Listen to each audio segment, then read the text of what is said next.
Championships, Thomas Hearns met Ray Leonard in a seesaw battle, exchanging roles of aggression and retreat.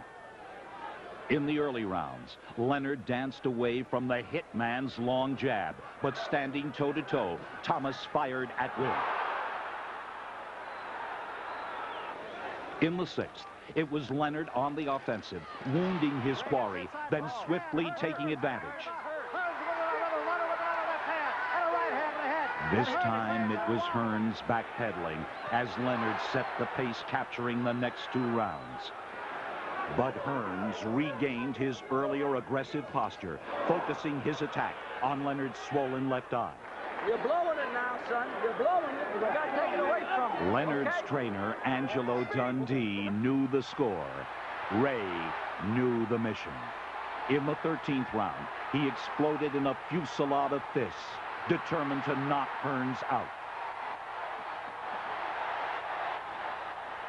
Then one more round, one last combination, and Ray Leonard had come back from a losing battle to win the war.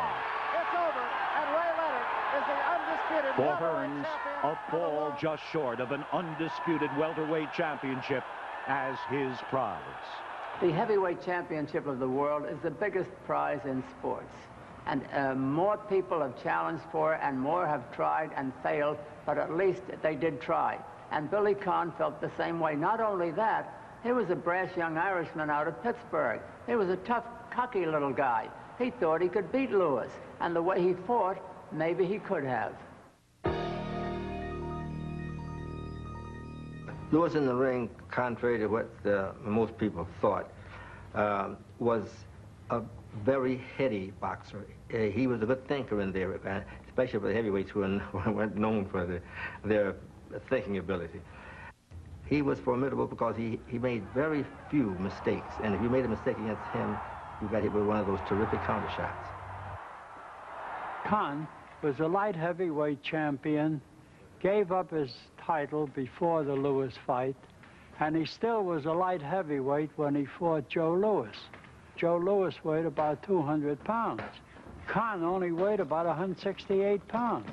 The idea about fighting is don't let the guy hit you. If they can't hit you, they can't hurt you. You have to keep your hands up and punch real straight, no roundhousers, because if you go straight to it, you're going to get there first. I think it was a kind of a crowd that, while they respected the great Joe Louis, they were rooting for the underdog, the young kid from Pittsburgh. Conn was using his speed, he was in and out. One good thing in Conn's favor was that Lewis had never fought anybody with the speed of Conn. He kept moving to the left, and he kept moving to the right, and he kept that sharp left hand continually keeping Lewis off balance and breaking up Lewis's attack. The main thing is don't let him hit you. Keep your hands up and move from side to side and mix him up. If you keep backing up, he's going to follow you. All you have to do is keep the left in his face and keep your hands up and keep your ass off the floor. Now we come to the 12th round, and this, too, was a great round for Billy Conn. He was all over Lewis, and Lewis was having a time blocking the punches, and Conn was fearless. Billy Conn staggered Lewis.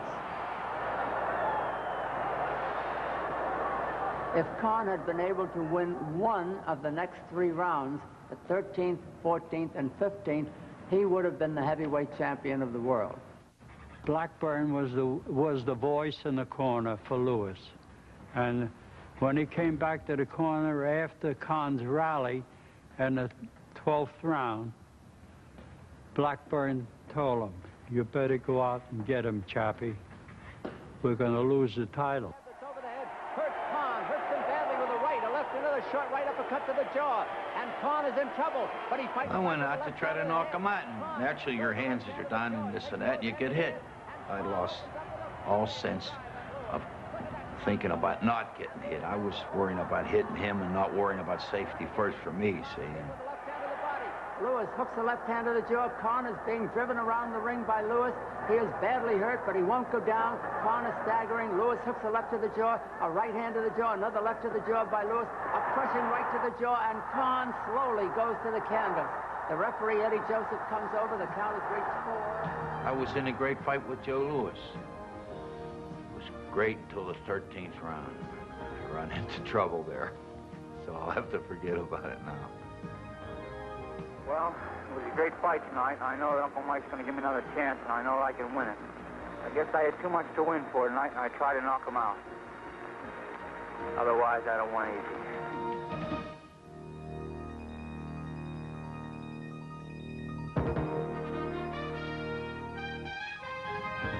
Comebacks, just like in the movies. Mike, all the great fighters had sensational comeback victories that they're remembered for. Do you envision that happening to you someday? Of course, because coming back from the brink of destruction always shows greatness. And I believe I'm a great fighter, and I look forward to being put in that category one day as I prove my longevity. And as far as great fighters like Lewis, Billy Conn, and Willie Pep all coming back from the brink of destruction, I believe all great fighters, mostly in the twilight of their career, find themselves in a disastrous situation, and when they call for all their resources and pull themselves together and come back victorious. And that's the marking of a great fighter. What was your favorite knockout of all time? My favorite knockout I have to recall is Jersey Joe Walcott when he was knocked out by Joe Louis in the 11th round. My reason, because a year previous, they fought and Walcott gave him a beat and outboxed him, outsmarted him. And at the end of the fight, they gave the decision to Joe Louis, which a lot of people felt was being justified with wrongly. So they fought again. And the same thing was about to happen. Louis on the verge of being stopped and came back, put everything together from the Louis of 1939 and rallied back to stop Walcott. Well, my favorite knockout may surprise you because I like to give some credit to contemporary fighters. Yeah, I know you do. I know you do. Even you. Disagree with. But I want to give credit to someone who had a knockout that was emotionally very appealing and satisfying to me, and that was not a knockout fighter. It was Larry Holmes when he beat Jerry Cooney. Holmes had been a terrific pro, he had been a dominant champion, and Jerry Cooney really hadn't earned his way there. He had sort of been hyped there and maneuvered there, even though he was a talented young fighter at the time. And when Holmes stopped him, to me it was a vindication that the professional came through and beat the guy who hadn't really proved himself as a professional yet. Who was your favorite knockout fighter? Once again, I must say, Joe Louis. The reason's because accurate, counter-punching, precise, precision. There was no one like him. He hit you at the right places, placed every one of his punches. He even did funny things sometimes when he hit you. He did 360s. You bounced off the canvas at least a foot. You're going out the ring. You just don't move. You quiver. And it was just something amazing to see. Of course I love Joe Louis, and Sugar Ray Robinson was a hero of mine when I was a kid with those dramatic wins. But I want to give credit again to some contemporary fighters. Yes, I know you do. Wilfredo Gomez, great bantamweight. Roberto Duran as a lightweight and a welterweight. Marvin Hagler. Tommy Hearns knocked guys out from the welterweight division all the way up to the light heavyweight division. And someday, you too, as a heavyweight, may be in the footage side of this show and not just sitting there in the chair. Well, believe me, I'll be looking forward to that day. So this show now has gone the distance, but we do hope it's been a knockout for you. On behalf of Mike Tyson and